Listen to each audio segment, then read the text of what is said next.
শুধুমাত্র ১ কাপ ময়দা দিয়ে দোকানের মতো রসালো খাজা বা গজা হয়, না করলে বিশ্বাসই হবে না। আসসালামু আলাইকুম, কেমন আছো তোমরা সবাই? নতুন একটি রেসিপিতে তোমাদের সবাইকে স্বাগত জানাই। এটা আমরা খাজা বা গজা যাই বলি না কেন, আমার মনে হয় আমার মতো অনেকেরই এরকম ছোটবেলার পছন্দের খাবার একটা। তো দেখে নাও আজকের রেসিপি। ভিডিও শুরু করার আগে একটাই রিকোয়েস্ট, চ্যানেলটিকে যদি সাবস্ক্রাইব না করে থাকো তাহলে সাবস্ক্রাইব করে দিও, আর ফেসবুক থেকে দেখলে পেজটাকে ফলো করতে ভুলো না। আর দেখতেই পাচ্ছ কতটা রসালো হয়েছে, একদম দোকানের মতোই। চলো তাহলে ভিডিওটা এবার শুরু করা যাক।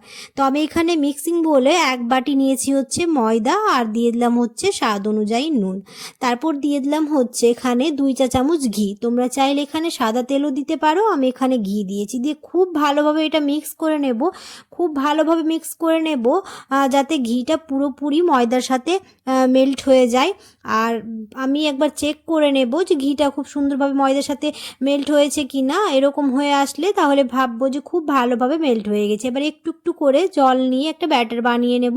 একদম রুম টেম্পারেচারে জল নিয়েছি আমি, যেভাবে আমরা রুটি বা পরোটার ব্যাটার বানাই ওরকমই একটা ডো বানিয়ে নেব। দিয়ে এটাকে রেস্টে রেখে দেবো 10 থেকে 15 মিনিটের জন্য। ততক্ষণ আমরা শিরাটা বানিয়ে নিই। শিরা বানানোর জন্য আমি এখানে নিয়েছি হচ্ছে 1 বাটি চিনি আর 1 কাপ জল দিয়ে খুব ভালোভাবে এটা মিশিয়ে নেব, যাতে জলের সাথে চিনিটা মিশে যায়। আর এটা খুব বেশি ফোটানোর দরকার নেই, আর খুব ভালোভাবে ফুটে এসছে। এবার ফ্লেভারের জন্য দিয়ে দিলাম হচ্ছে 3টে এলাচ।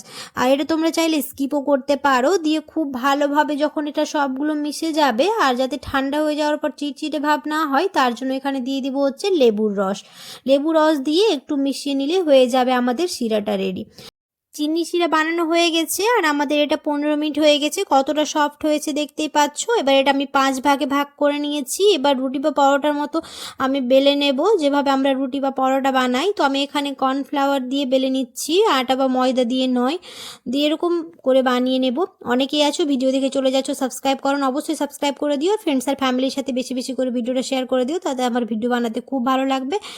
আর রুটিটা হবে এরকম, আমি দেখিয়ে দিচ্ছি তোমাদের। রুটিটা খুব বেশি পাতলা বা মোটা কোনোটাই থাকবে না। আর আমাদের 5টা রুটি বানানো হয়ে গেছে। এবার এর মধ্যে দিয়ে দিলাম হচ্ছে তেল। তেলটা খুব ভালোভাবে মিশিয়ে নেব। তেলটা খুব ভালোভাবে মিশিয়ে নেওয়ার পর এবার ওর মধ্যে দিয়ে দেবো হচ্ছে কর্নফ্লাওয়ার।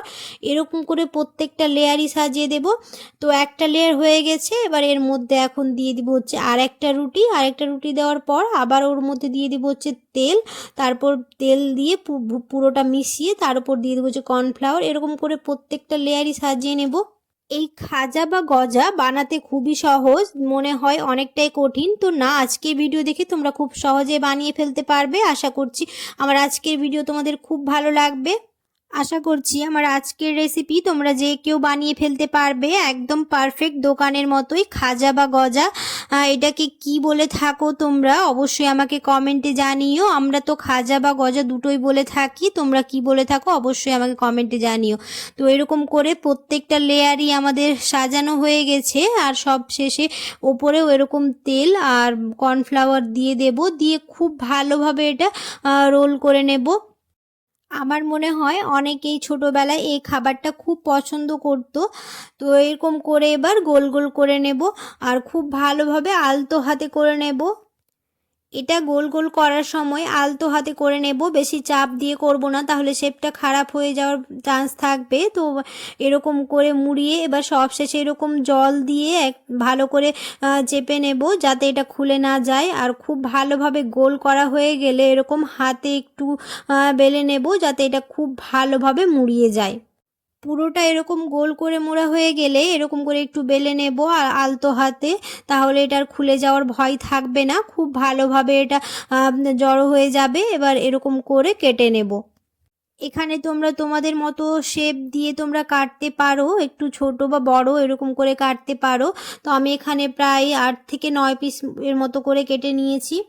আর সবগুলো কাটা হয়ে গেছে। এবার এটাকে একটু বড় বড় করে নেব, যেহেতু খাজা বা গজার সাইজগুলো একটু লম্বা লম্বা হয়। তো এরকম হাত দিয়ে একটু প্রেস করে এবার বেলুন দিয়ে এরকম করে একটু লম্বা করে নেব, যেহেতু খাজা বা গজার সাইজটা একটু লম্বাই হয়। তো এরকম করে আমি সবগুলো বানিয়ে নিয়েছি।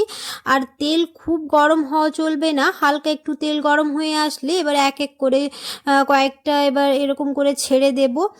কারণ তেল বেশি গরম হয়ে আসলে এটা কালারটা উপরে ভালো চলে আসে কিন্তু ভেতরে আর পুরোপুরি সে ভাজা হয় না। তাই একদম হালকা তেল গরম হয়ে আসলে এক এক করে এরকম ব্রাউন কালার করে ভেজে নেব। আশা করছি আমার আজকের রেসিপি তোমাদের বুঝতে কোনো অসুবিধা হয়নি আর ভালো লেগেছে। যদি ভালো লেগে থাকে তাহলে অবশ্যই একটা লাইক করে দিও। কমেন্টে জানাতে ভুলো না কেমন হয়েছে রেসিপিটা। তো আমাদের ভাজা হয়ে গেছে, এবার সাথে সাথেই আমরা এরকম করে শিরার মধ্যে চুবিয়ে দেব। আর দুটোই একদমই ঠান্ডা হওয়া চলবে না। শিরাটা যদি আমাদের ঠান্ডা হয়ে যায় তাহলে ওটা একবার গরম করে নিতে হবে আর গরম গরম শিরার মধ্যে এরকম উঠিয়ে দিতে হবে, তাহলে খাজা বা গজাটা খুব ভালো হবে। তো দেখা হবে খুব তাড়াতাড়ি নতুন একটি রেসিপিতে। আল্লাহ হাফেজ।